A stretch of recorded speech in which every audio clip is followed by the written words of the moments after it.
Alright guys, this is going to be our third video of the first chapter, cells, and this will be the last video theoretically of this chapter. There will be one more video of the practical portion which I'll be doing in the next video. In this video, we will be focusing on tissues, organs, organ systems, and organisms. So the focus points of today are you need to know the definition of what a tissue is, organs are, organ systems, and organisms. You need to know the key differences between what these are, and I'll be exactly telling you what they are throughout this video. Let's start. Some microscopic organisms are made up of one cell only. These can carry out all the processes needed to keep them alive. The cells of the larger plants and animals cannot survive on their own. So they basically mean like humans and other animals, they cannot survive on their own. And why is that? For example, a muscle cell could not obtain its own food and oxygen. Other specialized cells that provide the food and oxygen needed for the muscle to stay alive. For example, here's a muscle cell. What does a muscle do? The muscle contracts. So for it to contract, it requires energy, it requires oxygen for that energy, multiple other things. So it cannot function on its own. It needs other cells. For example, oxygen is carried by hemoglobin, right? And this hemoglobin is carried in RBCs, red blood cells. So this RBC, which is also a cell, it carries hemoglobin, which carries oxygen ultimately, and that it supplies to the muscle cell. So all in all, the muscle requires other types of cell and depends on other cells for its function, and hence that's why it cannot live on its own. So that's what they are trying to say. When it comes to plants and animals, they require multiple types of different specialized cells. As I said, other specialized cells provide the food and oxygen needed for the muscle to stay alive. Unless these cells are grouped together in large number and they made to work together. If other than this, it cannot stay alive. An example what they gave here is of one cell which can live on its own. You could say it's like a bacteria. Bacteria does not require multiple bacterium cells to stay alive. It just requires just only one cell. So that's one example you can give here. All right. And when we talk about cells, cells are basically what you would like to know about cell is basically it's a building block. It's a building block of life, right? It's a building block of life, and it helps perform multiple functions, and we'll move further into what tissues are and so on and so forth. A tissue like bone, nerve, or muscle in animals and epidermis, xylem, or pith in plants is made up of large number of cells. Well, this is basically the first point of a tissue. It's made up of large number of cells. These are often just a single type. The cells each type have similar structure, and the function is also similar, so that the tissue itself has a special function. For example, muscles contract. That's correct. Muscle contracts to cause movement. Xylem carries water in plants. And then they said figure 1.17 shows the cells that are arranged to form simple tissues. Some forms of tissues are epithelium tubes, sheets of glands. Basically what they mean here is that a collection of these cells, a collection of a cell, multiple of these cells form a tissue. And these cells, number one, they have similar structure, they have similar function, and they're grouped together, right? There are multiple cells together. Here is an example. This is a lot of muscle cells together, which in turn is gonna form a muscle tissue at the end if there's gonna be multiple muscle cells together. They have given an example here. Key definition: a tissue is group of cells. That's number one. Group of cells with similar function. Number two, working together to perform the shared function, or you could say a similar function. These are the 3 points. If someone asks you what is a tissue, it's a 3 marker, and these are the 3 points you have to say. It's a group of cells with similar structure and they all perform a shared similar function.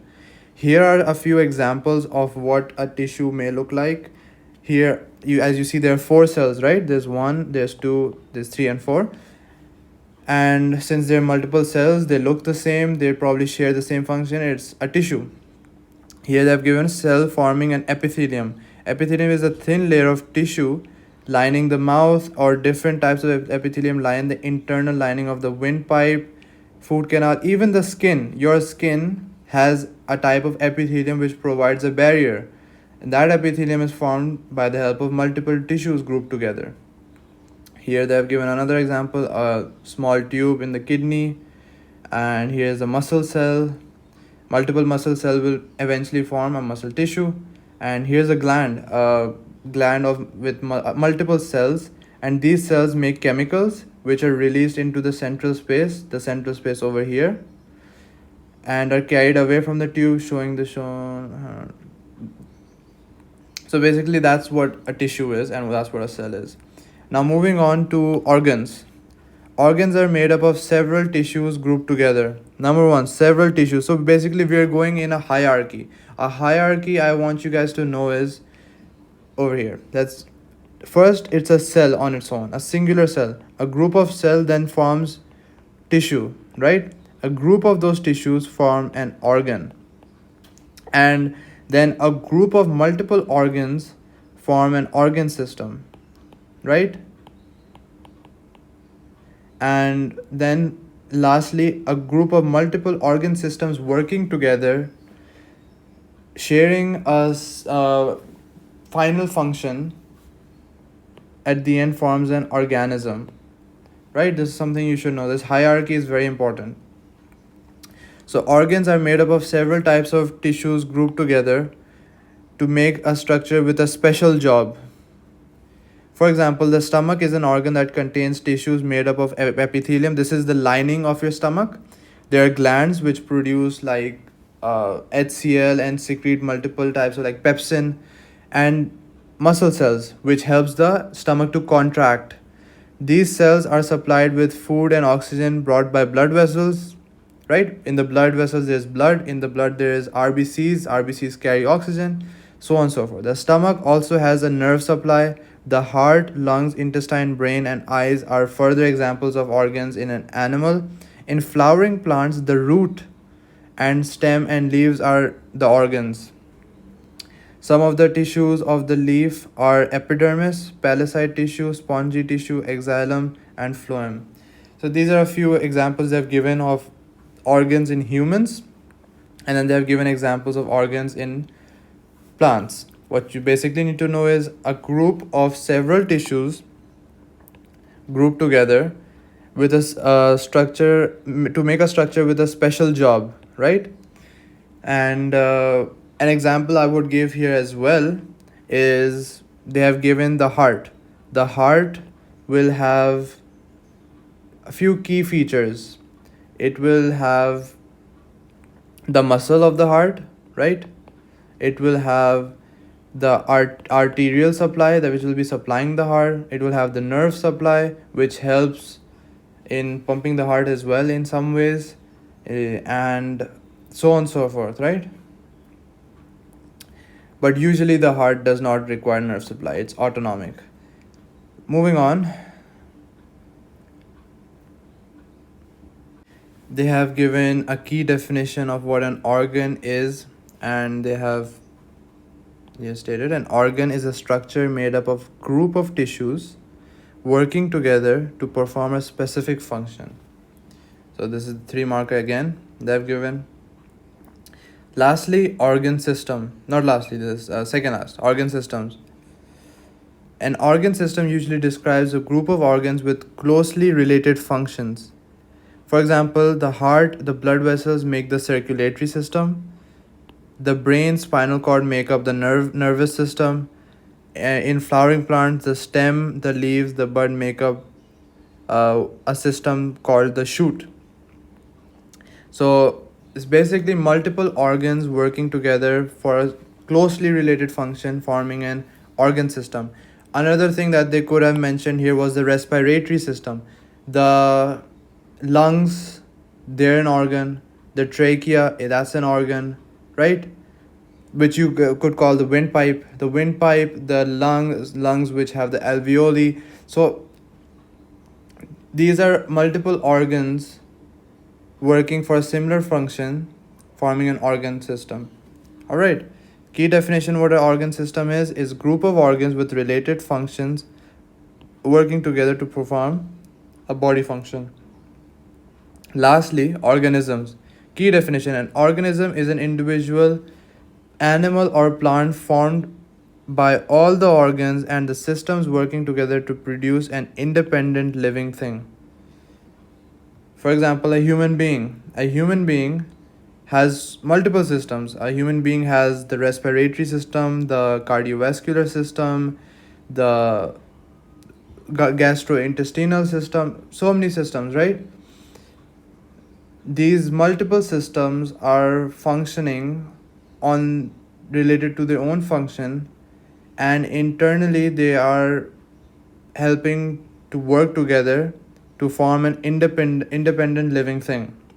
For example, without the esophagus, you can't make the food go into your stomach, and then how are you going to digest food? How are you going to get energy, right?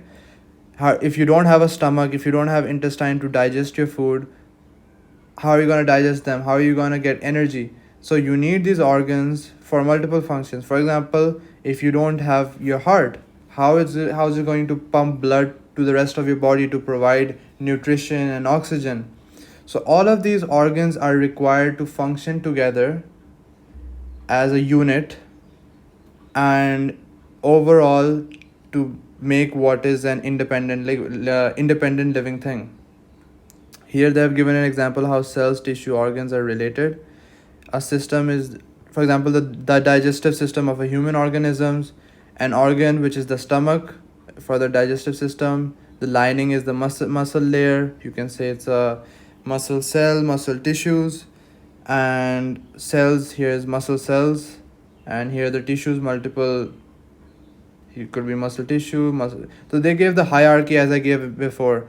Here's the muscle cell, then multiple of those muscle cells forming the muscle tissue, or even there's glands secreting secretions out of it, and then and forming a whole organ which is the stomach, and this organ is forming a system with multiple other organs as well, and overall forming an organism.